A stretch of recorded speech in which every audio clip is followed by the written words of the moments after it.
A Lê, num culto retrasado, depois da pregação de cantar o último hino, ela citou um texto que Jesus disse: aquele que tem os meus mandamentos e os guardam, este é o que me ama. Mas quais são os mandamentos? Aí a galera falou 10, depois disse que resume em 2, mas no tocante a todos os mandamentos do Senhor, que Jesus fala, aqueles que têm e guarda, é o que me ama. Quantos são os mandamentos? Quem se lembra? 613. É um genro, assim, sensacional, mano. Eu orei para ter um genro assim, cara. Eu orei. Muito bom. São 613. Aí alguém diz assim, né? Isso é comum, mas se resume em 2, né? Amar a Deus sobre todas as coisas e amar o próximo como a ti mesmo. Mas qual é o trilho? Como eu vou saber que eu estou amando a Deus sobre todas as coisas e amando o próximo como a mim mesmo? Aí o trilho são 613. São 613 que estão ali e a gente precisa conhecer. E eu vejo que os cristãos, né, tanto os que se dizem católicos quanto se dizem evangélicos, mal conhecem os mandamentos. E aí vem Jesus e diz: aquele que tem os meus mandamentos e os guardam é aquele que me amam. Mas se a gente não conhece, como é que fica isso? Aí vem Jesus no Sermão do Monte, a gente está na série o Sermão do Monte, a gente parou no capítulo 5, quando Jesus disse, eu não pense que eu vim abolir a lei, porque houve uma inverdade histórica. Alguém inventou que nós não estamos no período da lei, a gente está no período da graça, a lei caducou. Isso é uma inverdade histórica, é uma falha teológica grotesca, onde tudo é graça, mas assim, quando você olha para a revelação das Escrituras, lei e graça surgem juntas. Lei e graça andam juntas. Finalizarão juntas. Não existe nenhum fundamento histórico, teológico de que a lei não passou. Aí vem Jesus em Mateus capítulo 5, não pense que eu vim abolir, eu vim cumprir. E enquanto céu e terra existirem, a lei está em vigor, até a menor letrinha da lei está em vigor. Quando Jesus fala, aquele que tem os meus mandamentos e guarda é o que me ama, e aquele que me ama será amado do meu Pai, e eu o amarei, eu vou me manifestar a ele, João, décadas depois, escreveu, porque este é o amor de Deus, 1 João 5,3, que guardemos os seus mandamentos. Aí alguém inventou que não tem lei, é tudo graça e tornou a graça barata, sem um trilho para seguir, e a gente vê as loucuras que acontecem por aí. Ao ponto de eu dizer que às vezes eu tenho medo de evangélicos. Dá algum medo. Porque não conhece os mandamentos do Senhor. E João escreve, né? O amor de Deus é que guardemos seus mandamentos e os seus mandamentos não são pesados. O apóstolo João, que estava lá no Sermão do Monte, e quando Jesus está falando o seguinte, eu não vim abolir, enquanto a terra e os céus não passarem, a lei está em vigor, e os impactos acontecendo, faz parte, a lei está em vigor. Aí Jesus olha para Pedro, Tiago, João, Filipe, a galera próxima, amigos, e fala assim, se a justiça de vocês não for maior do que os que se dizem religiosos, vocês jamais entrarão no reino dos céus. Jamais. Então, a gente tem visto até então algumas coisas bem interessantes da lei.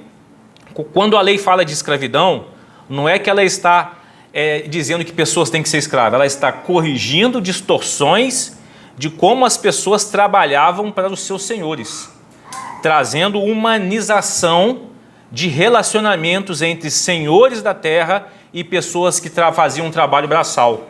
Então havia ali... Então quais são os princípios por trás? Aí a gente pega esses princípios e aplica com as pessoas que trabalham para nós. Simples assim. A lei falou da questão da menstruação, a gente viu aí, por que tem na lei questão de menstruação, que ficaria impuro por 7 dias? Porque ensinando didaticamente um povo que era escravo no Egito a temer ao seu Deus e se comparecer perante o seu Deus limpo, assim como uma mulher, ela deseja se limpar desse ciclo, sair desse ciclo, nós deveríamos desejar sair de qualquer ciclo que a gente se sente sujo. É isso, lei didático-pedagógica. Porque foi proibido roupas com tecidos diferentes. Nós vimos numa outra mensagem aqui, porque estava ensinando uma identidade a uma nação que seria povo de Deus. Não misture linho com algodão, está lá escrito. Trazendo uma didática pedagógica para que a gente não se misturasse na forma de pensar dos cananeus, daqueles que não temem a Deus. Aí alguns pegam, não, mas eu entendi o não matar. Vem Jesus e fala assim, você não entendeu nada, porque o odiar também é assassinato. Quando você odeia, você está assassinando alguém no seu coração. Então é muito mais do que cometer um crime que gera punição. O odiar também é matar. O adulterar, o olhar com cobiça, com planejamentos para uma outra pessoa é adultério. Jurar falsamente, porque tinha lá a possibilidade de fazer juramentos a Deus, mas as pessoas começaram a usar o juramento para gerar, trazer senso de responsabilidade social, de integridade social, e não era assim. Vimos sobre também a lei que falava da preservação da mãe. No Dia das Mães, não levem a mãe, lembram-se disso? Preservação da maternidade. Vimos da lei que falava sobre colocar parapeito no terraço. A gente não pode ser omisso à insegurança das pessoas. Olha só que Deus, que caráter de Deus. Vimos a proibição de trabalho desigual de animais. Por quê? Por que não pode colocar um boi e um jumento junto? Porque um tem força e o outro tem a velocidade, ou seja, desequilíbrio de forças. E aí a gente traz o quê? O conceito de desequilíbrio de forças para a nossa vida social, para dentro de casa, para relações de trabalho. A gente viu sobre trabalho, justiça econômica, assistência social, numa nação polarizada. Como que a gente entenderia, nós como cristãos, numa nação polarizada, sobre justiça, trabalho, economia e assistência social? Está lá em Êxodo 23, Levítico 19, 25, Deuteronômio 25. E vimos sobre pecados da sociedade, qual é a responsabilidade dos cristãos. Eu confesso que essa lei eu não conhecia. Se tiver um assassinato próximo da cidade mais próxima, ela tinha que sacrificar uma bezerrinha. E num campo nunca utilizado, ou seja, era custoso. Qualquer assassinato, a galera não sabia, media qual é a cidade mais próxima e havia um custo social. O campo, numa terra árida, onde tinha um campo fértil, ele seria isolado, sacrificado uma bezerrinha, e o povo deveria dizer, os líderes da cidade, Senhor, esse assassinato não passou pelas minhas mãos, eu não fui conivente com o crime. Aí a gente traz para nós hoje, nós não devemos, como cristãos, ser coniventes com o crime, com assassinatos de pessoas, com assassinatos de reputação, com os discursos de ódio. E a gente deve chegar diante do Senhor e dizer, Senhor, as minhas mãos estão limpas, eu não participei desse assassinato. E nós vimos no último domingo que Deus convoca, está na lei, está no mandamento. Muita gente fala por aí, não é preciso me reunir como igreja. Será mesmo? Será que caducou isso? E nós vimos no domingo passado que Deus convoca para uma reunião uma vez por semana. É mandamento, é lei. E aí eu digo que não? Aí a gente viu, né, o resumo. Deixa eu ver se está funcionando aqui. Opa, foi. O resumo é que a lei de Deus estabeleceu convocação sagrada, que toda a história do povo de Deus foi marcada por reuniões sagradas. A gente viu que os profetas denunciaram a ausência do povo nas reuniões e geralmente quando acontecia isso, eles não ouviam mais a lei de Deus, começava a surgir mazelas sociais. E a gente viu que Jesus congregava, como de costume. Ele ia à sinagoga, congregava. Aí eu digo que eu não vou congregar, eu sou melhor do que Deus que veio em forma humana e congregou. E vimos que a definição da palavra igreja é reunião dos convocados. E quanto mais próximos do juízo, mais deveríamos nos reunir. O profeta Sofonias chamou o povo para reunião, porque haveria um juízo próximo, e o livro de Hebreus, capítulo 10, está nos chamando para nos reunir, porque o juízo está próximo. Agora, hoje, aí a gente se reúne. Nós nos reunimos, mas Deus encontrou o que esperava na nossa reunião? Está na lei. Está na lei. Vamos lá para Êxodo 34, 20. Eu coloquei aqui, ó. Olha o que diz o texto da lei de Deus. Ninguém deve se apresentar diante de mim de mãos vazias. Vocês têm 6 dias na semana para fazer os trabalhos habituais, mas no 7º dia não deve trabalhar, mesmo nas épocas de arar e de colher. Lei de Deus que Jesus falou que não passou nem a menor letra. Lei que o apóstolo João disse que se aquele que ama a Deus guarda os seus mandamentos. Então existe uma lei que muitas vezes passa por nós despercebido e a gente não dá muito valor. Aí a gente vai entender os pormenores. Por que ninguém deve se apresentar diante de mim de mãos vazias? A gente vive, irmãos, numa época em que tudo é avaliado por satisfação. Quando a gente vai num restaurante, a gente avalia a comida. Quando a gente vê um filme, a gente avalia. A gente viu um filme ontem ou anteontem, muito bom, que a Elis fez questão. Põe aí, Emily. Põe aí o joinha no filme. Depois de uma viagem, você compra uma passagem, faz uma reserva por um aplicativo e pergunta, avalia para mim. Você avalia. A gente avalia atendimento, a hospedagem, a comida. Mas raramente a gente faz uma pergunta que é muito mais importante. E Deus? Deus nos convoca para reunir. A gente avalia o culto, né? O culto foi bom, o culto foi ruim. E Deus? Como Ele avaliou o nosso culto? Eu atendi a convocação. Eu atendi a convocação que foi feita. Eu estou participando da convocação. E como Deus avaliou o nosso culto, está avaliando o nosso culto. Essa é a reflexão que a lei de Deus está fazendo a gente pensar, a fazer. O Senhor, Deus, Jesus, que está desde a época da lei, no surgimento da lei, Ele está ensinando que não basta a gente somente reunir. Atendeu a convocação? Atendeu. E agora? Como que deve ser no atendimento dessa convocação? É preciso responder ao encontro com Ele. Deus nos chama para nos encontrar. E a gente precisa trazer uma resposta. Então Deus não procurava somente um povo reunido. Ele procurava o quê? O que isso está ensinando?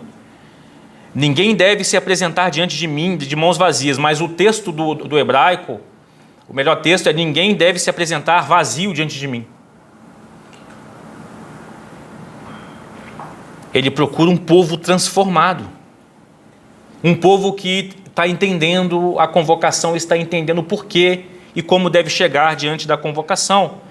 A primeira coisa que a gente aprende com base nesse texto e outros textos que eu vou passar aqui é que nós nos reunimos, mas há demonstração de gratidão quando a gente se reúne.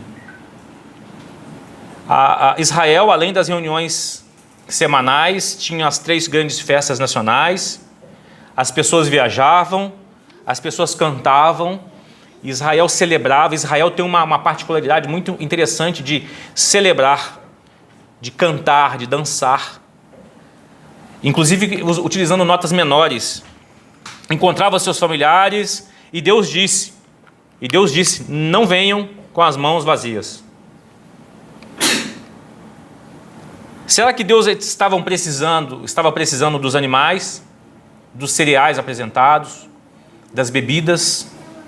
A lei fala para levar alguma coisa? Claro que não. O Senhor está declarando em diversos textos que tudo já pertence a Ele. Tudo já é de Deus. Tudo que está, tem um texto de Salmos que tudo que está acima da terra e debaixo do céu já é dele. O problema nunca foi que Deus tem falta de recurso e pede para a gente trazer algo. O problema é o coração humano. E a oferta que Deus mandava trazer dizia: Senhor, tudo que eu tenho veio de Ti.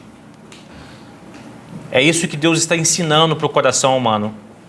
Senhor, tudo que eu tenho vem de Ti. Essa lei está transformando gratidão em atitude. Deus não se alimentava das ofertas. Deus não precisa de ofertas. Deus está aqui educando o adorador, o coração de quem está indo cultuar e atender a santa convocação. Por que Deus está educando? Porque é possível a gente participar de várias celebrações, de vários cultos e nunca desenvolveu um coração agradecido. De ser cristão, assim, 70 anos de cristão e morrer com ingratidão. Ou seja, há pessoas que sempre encontram motivos para reclamar e nós temos essa grande tendência. Reclamar da vida, reclamar da condição financeira, reclamar da política, reclamar da igreja, da música, do trabalho, das dificuldades diversas. Mas agradecer é raro, concordam comigo, galera? Ou só eu que sou assim? Aí Deus está ensinando aqui que quem realmente entendeu a lei e reconhece a graça de Deus, aprende que toda aproximação a Deus deve vir por gratidão, trazendo frutos de gratidão a Deus. Aí a pergunta correta seria: se Deus examinasse a nossa vida hoje, encontraria mais reclamações ou mais gratidão? A gente chega diante de Deus com mais reclamação ou com mais gratidão? O chegar diante de Deus com as ofertas nas mãos é muito além do sacrifício dos animais, das bebidas que levavam, dos cereais. Tinham vários tipos de ofertas. Tem a ver com gratidão no coração. Celebração é para reunir, atender a Santa Convocação, atendeu. Agora vamos modular o coração. Gratidão. Reconhecimento de quem é Deus, do tamanho de Deus, da bondade de Deus. Outra coisa que a gente aprende é que nós nos reunimos, mas respondemos ao favor de Deus. Deus faz favor para nós. A palavra graça é favor que não merecemos. Se Deus fosse na risca aplicar juízo imediatamente, no primeiro pecado a gente já teria morrido. Deus é tão favorável, tão misericordioso, tão bondoso. Ele se apresenta assim em Êxodo 34, quando está dando as novas tábuas da lei a Moisés novamente, após o pecado do povo. E Deus disse: eu demoro, eu sou longo para mirar, para punir, mas eu não vou deixar o culpado impune. Então, o que Deus faz? Quando a gente se reúne, a gente está respondendo à Santa Convocação, mas entendendo graça na convocação. A convocação é por graça que a gente vem ou por obrigação? Aí um texto que corrobora isso aí é Deuteronômio 16. Não devem, porém, é um outro texto falando, não devem, porém, apresentar-se diante do Senhor de mãos vazias. Todos devem ofertar de acordo com as bênçãos que receberam do Senhor, o seu Deus. Eu não gosto muito de pregar sobre oferta devido ao que virou, né? Mas eu não posso também passar por cima da lei de Deus, porque senão eu vou ser chamado à responsabilidade. Não devem, porém, apresentar-se diante do Senhor de mãos vazias. Aí uma galera usa esse texto para arrancar tudo que as pessoas têm, mas aqui não, aqui é o mandamento do Senhor para um povo que entendeu, que não é barganha, que não é troca, é entendimento do favor de Deus, da beleza de que Deus é e que Ele fez por mim, e eu entendi, eu estou respondendo esse favor. Todos devem ofertar de acordo com as bênçãos que receberam do Senhor, seu Deus. Olha que princípio sensacional. A resposta tem que ser proporcional à bênção. Ofertar de acordo com o que recebeu. Não é ofertar além do que recebeu. É ter uma métrica ponderada de acordo com as bênçãos que Deus já nos deu. Não é o que tem pouco dá muito mais, não é o que tem muito dá muito menos. É métrica. E como ponderar isso? É coração convertido. É coração que ama a lei de Deus. Ou seja, quanto mais Deus me abençoa, mais eu entendo esse favor e trago uma resposta. Ah, Edilson, você está preocupado? Não estou preocupado. Graças a Deus eu não recebo salário de igreja. Graças a Deus, que maravilha. Eu não preciso, porque para ninguém pensar que eu estou usando isso aqui com outras intenções. Não é isso. Então a lei ensina que privilégios geram responsabilidades. Se você está muito abençoado por Deus, privilégios te geram responsabilidades. É a lei. Aquele que tem os meus mandamentos e os guarda. A lei foi sensacional esse texto, eu nunca mais deixei de lembrar após essa série. Este é o que me ama. Privilégios grandes traz responsabilidades maiores, de acordo. Até o filme do Homem-Aranha fala sobre isso, né? O filme do Homem-Aranha. Eu lembrei logo de cara, o Lucas lembrou também pelo visto. Grandes poderes, grandes responsabilidades.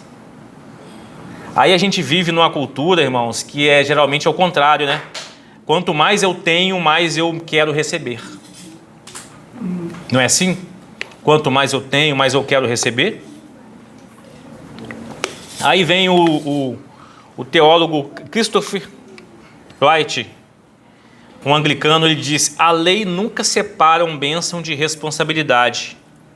A graça recebida deve produzir vida de generosidade, justiça e fidelidade. Bênçãos são acompanhados por responsabilidades. Aí essa lógica vai em todas as escrituras, e no Novo Testamento, Jesus, ele fala o seguinte: a quem muito foi dado, muito será exigido na prestação de contas. Eu preciso falar sobre isso aqui. É obrigação minha, como pastor, falar sobre esse princípio permanente. Tem um texto de Lucas 12, 40, 41, que Jesus escreveu. Jesus disse assim: estejam sempre preparados. O Filho do Homem virá quando menos se esperam. Aí Pedro perguntou: Senhor, essa ilustração de estar preparado como um servo aplica a todos nós aqui também? Até, em outras palavras, nós somos seus chegadões, seus amigos, Pedrão, né, Tiagão e João. Essa mensagem meio dura aí, de preparação, é para a gente também? A gente precisa ficar também alerta? É a todos. Estejam sempre preparados. Essa ilustração que Jesus fez, de ficar um servo, como o servo espera o seu Senhor, a gente deve ficar esperando, é para todos nós. Aí Jesus complementa: a quem muito foi dado, muito será pedido, e a quem muito foi confiado, ainda mais será exigido. O que? Tudo da sua vida que Deus te deu. Te deu tempo, te deu recursos, te deu saúde, te deu dons. Jesus está falando disso. E é isso, nós somos servos, a gente está, assim como o Senhor saiu para uma festa de casamento e vai voltar tarde, a gente fica esperando para utilizar os nossos dons. É assim que a gente deve fazer, aguardando o retorno de Jesus.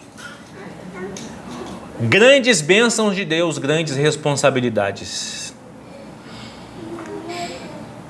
É uma mensagem que é dura de ouvir, porque Pedro falou: Senhor, isso aplica para nós também? Nós somos chegadões. Aplica, Pedro, a todos vocês. A quem muito foi dado, muito será pedido, muito foi confiado, ainda mais será exigido. Aí Deus nos concede conhecimento. Deus nos dá... Se Deus concede conhecimento, Deus espera de o quê? Que a gente ensine as pessoas. Se Deus nos dá recursos, o que Deus espera? Que a gente seja generoso. Se Deus concede dons, o que Deus espera da gente? Serviço. Se Deus nos concede tempo, Ele espera da gente disponibilidade. E aí, uma frase sensacional: nós não fomos abençoados apenas para acumular, fomos abençoados para responder. Não é acumular conhecimento, não é acumular dinheiro, não é acumular dons, mas é para responder o que Deus tem feito na nossa vida.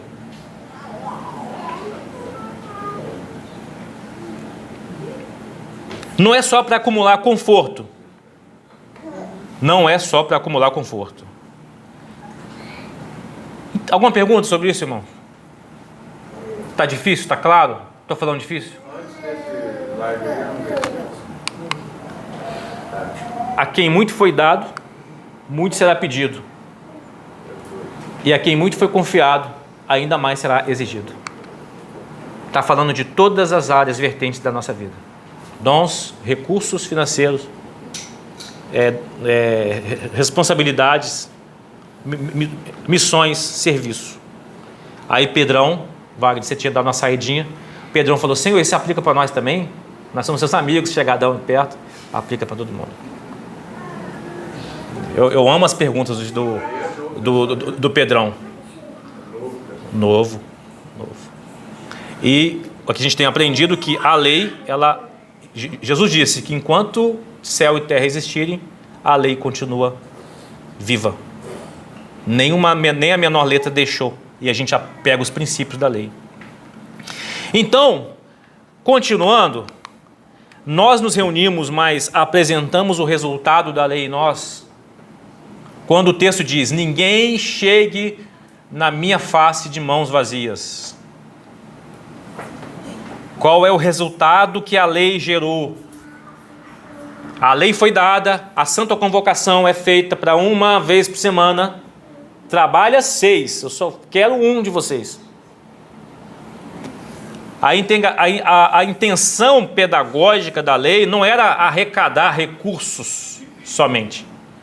Era formar tipos de pessoas e tipos de sociedade justa. É isso que Deus está querendo fazer.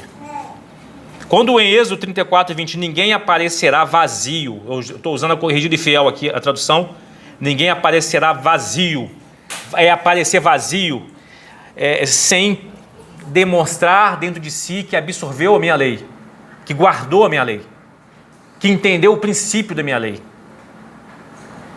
O texto não diz: ninguém deixará de comparecer. Deus já falou na mensagem passada que a convocação é santa, é de Deus e é para comparecer. Mas Deus está acrescentando algo diferente quando utiliza esses textos aqui, esses mandamentos da lei. Naturalmente havia uma oferta física, mas a oferta representava algo muito maior. É quando quem trazia algo, ele dizia assim, no seu coração: eu reconheço que tudo que possuo veio do Senhor. Então trazer algo que custe, era confessar: Deus é dono, eu sou administrador e minha vida depende dele. Deus está ensinando o coração, doutrinando o coração, de uma maneira didático-pedagógica. Nunca foi o objetivo de Deus o objeto. O objetivo de Deus é atingir o coração, o nosso coração. E na cultura antiga, irmãos, voltando lá para a cultura antiga, comparecer diante de um rei sem um presente era considerado desrespeito. É por isso que Deus está doutrinando pedagogicamente, colocou entre os mandamentos, não porque o rei precisava desses presentes, mas o presente reconhecia a autoridade do rei, dignidade do rei. Da mesma forma, Deus não precisa de oferta, mas aquilo que a gente despende, aquilo que a gente oferece de dons, recursos, de tempo, de serviço, demonstra que a gente reconhece a sua autoridade. Ah, Deus precisa de dinheiro? Não precisa, gente. Salmos diz: se eu tivesse fome, eu não ia falar para ninguém, porque eu me sustento. É a gente que precisa de entender que nós somos dependentes dele. Então, por que Deus está pedindo ofertas? Por que Deus está pedindo entregas? É porque elas eram uma linguagem de um coração que entendeu a soberania de Deus, o reinado de Deus, que nada é nosso, tudo é dele, e o nosso coração não pode estar preso a nada. Eu recebi do Senhor, então eu estou atendendo a convocação e volto para agradecer. Mandamento de Deus. Então, qual é o resumo disso? Quem mais ganha ao ofertar não é Deus, é quem oferece. Quem lembra de um texto que Jesus disse sobre que corrobora essa frase aqui? Alguém lembra de um texto? É melhor dar do que receber. Então a oferta de dinheiro, de tempo, de recurso, de dons, de talentos, ela vai combater o quê? A avareza, ela vai combater orgulho, vai combater a autossuficiência, ela vai combater as idolatrias do nosso coração. A oferta vai reorganizar nosso coração, por isso que Deus estabeleceu esse princípio. E Jesus falou: enquanto céu e terra existir, nem a menor letra passou. Aí esse texto pode ser entendido assim, ó: não venha diante de mim sem algo que demonstre que eu fui importante para você. O resumo para entender melhor, para ficar mais claro ainda: não venham diante de mim sem algo que demonstre que eu fui importante para você. Ou que eu sou importante. Aí a pergunta para nós passa a ser: o que Deus encontrou em mim e você quando nós chegamos atendendo a Santa Convocação hoje? Deus encontrou coração de gratidão, Deus encontrou coração de fé, Deus encontrou coração de obediência, de dependência, encontrou coração de generosidade, coração de arrependimento, ou apenas a nossa presença física? Para a gente pensar. Para a gente pensar. Finalizando, o título da mensagem foi: nós nos reunimos, mas Deus encontrou o que esperava. Ninguém compareça vazio diante de mim. Mandamento de Deus, que João disse que não é pesado. Se você ama a Deus, não é pesado. Na primeira carta de João. Deus encontrou o que esperava, pergunta desconfortável às vezes para nós. Ela muda, mas ela muda a nossa perspectiva de como entender os mandamentos, de como nos relacionamos com Deus. Aí, normalmente, a gente avalia o culto. O culto foi bom ou o culto foi ruim? Hoje a gente foi lembrado que Deus também nos avalia. Eu tô amando esse período de degustar a lei de Deus. Eu estou apaixonado pela lei de Deus. E eu confesso para vocês, eu nunca estive tão degustando a lei de Deus quanto o que nós paramos naquele texto de Mateus capítulo 5, que Jesus fala da lei no Sermão do Monte. Quanta coisa sensacional e que mostra o caráter de Deus. E eu estou admirando Deus ainda mais. Ele não procura, irmãos, Deus não procura igrejas cheias. Não está procurando auditórios lotados, não está fazendo lista de presença, por mais que Ele convoca. Ele está procurando coração agradecido. Vidas obedientes, mãos generosas e que a gente traga frutos de transformação do coração. Ele deseja muito mais do que ver pessoas reunidas. Ele deseja ver pessoas moldadas pela sua graça. Por degustar da lei de Deus. Aquele que tem os meus mandamentos e os guardam, este é o que me ama. Essa continua sendo a expectativa de Deus hoje. Continua. Aí tem uma ironia maravilhosa, né? Quando o texto fala: ninguém apareça diante de mim de mãos vazias. Ou, melhor, vazios. Aí a gente aprende que no Evangelho, pelo Evangelho, o Evangelho mostra que todos nós aparecemos vazios. A gente chega sem justiça própria. A gente chega sujo. A gente chega sem mérito.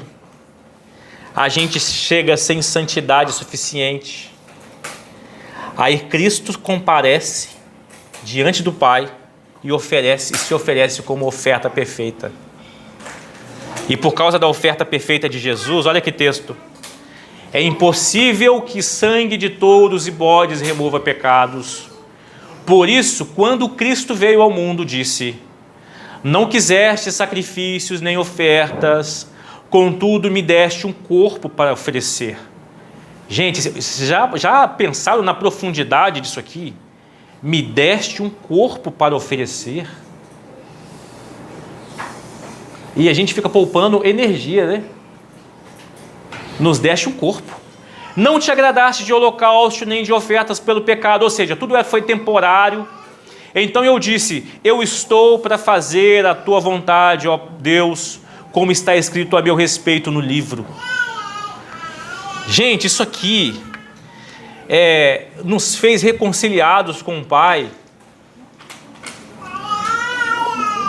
Isso aqui nos faz viver não uma adoração vazia. Isso aqui é um exemplo de como nós devemos nos oferecer diante de Deus. O próprio Filho recebe um corpo para oferecer inteiro para Deus.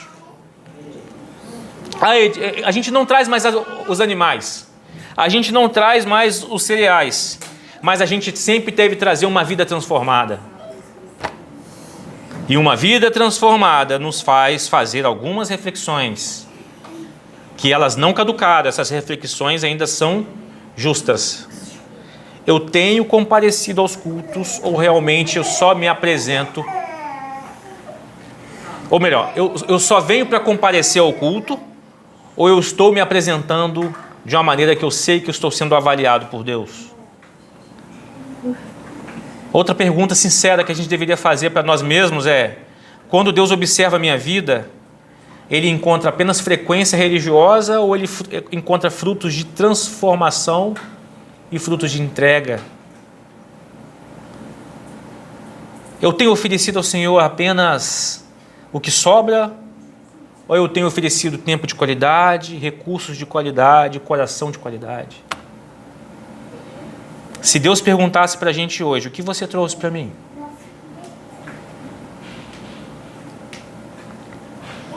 A nossa resposta vai revelar se a gente tem gratidão, se os nossos corações não estão focados em outras paixões.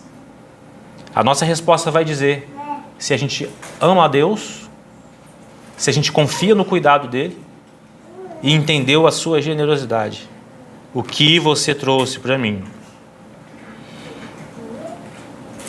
Apóstolo João, quando Jesus falou: fiquem atentos como um servo espera a volta do seu Senhor. O que Jesus estava dizendo lá no Evangelho de João?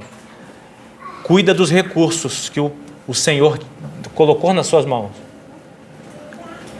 como um servo prudente. Aí Pedro achou aquilo meio pesado e falou assim: Senhor, isso aplica para nós que somos seus amigos mais íntimos? Para vocês também. Passa décadas e João disse, estava lá, ele ouviu essa conversa: este é o amor de Deus, guardemos os seus mandamentos, eles não são pesados. E aí em Mateus capítulo 5, do verso 17 ao 21, Jesus, no verso 20, Jesus fala: a menos que a sua justiça supere muito a justiça dos religiosos, vocês jamais entrarão no reino dos céus. Esses são os links do Evangelho que nos faz temer a Deus. Mas o que é temer? Ter medo não é admirar a lei de Deus, respeitar porque o Senhor é rei e se sentir protegido debaixo da sua lei. É um chamado para a gente a responder essa pergunta: o que você trouxe para mim? Ninguém compareça de mãos vazias ou vazios. Curva a sua cabeça. Eu tenho certeza que o Espírito Santo está trabalhando no meu coração e no seu coração. Tenho certeza disso. Você e eu sabemos onde devemos melhorar. Você e eu sabemos das nossas tentações de idolatria em diversas áreas da nossa vida. E nós estamos sendo trabalhados pela lei de Deus, pela sua graça, que não é pesada. A lei nos deixa fascinados pelo caráter de Deus. Então, se você percebeu que tem alguma coisa que precisa haver arrependimento na sua vida, ore agora e peça a Deus misericórdia. Peça a Deus coração transformado. Peça que o Evangelho contemple 100% de todas as áreas da sua vida. Diga ao Senhor que deseja amar a sua lei e obedecer a sua lei. Ó Deus, nós estamos aqui nos sentindo maravilhados pela sua lei, nos sentindo às vezes também tensos. E quando a sua lei mostra os segredos escondidos do nosso coração. A sua lei tem o poder de mostrar outras paixões escondidas, envolvidas, que tomam espaço do nosso coração. Ah, Deus, perdoe nossos pecados. Perdoa, Senhor, quando nós desprezamos sua lei e pensamos em outras paixões. Ah, Deus, perdoe nossos pecados. Traga em nós um novo coração, um coração transformado de temor e amor. Um coração que admira o seu caráter, Senhor. E obrigado pela sua palavra. Corrija nossos passos, Senhor. Ajude-nos a ter coragem de tomar decisões. Decisões que não deveriam ser pesadas, mas se tornam pesadas porque nossas paixões, outras paixões falam muito mais forte. Nossas preocupações às vezes falam muito mais forte do que o amor à lei de Deus, amor à essência de Deus. Ó Deus, corrija-nos, transforma-nos, porque desejamos fazer parte do reino vindouro, aguardando como servos atentos à sua vinda. É o que nós oramos em nome de Jesus. Amém. Amém.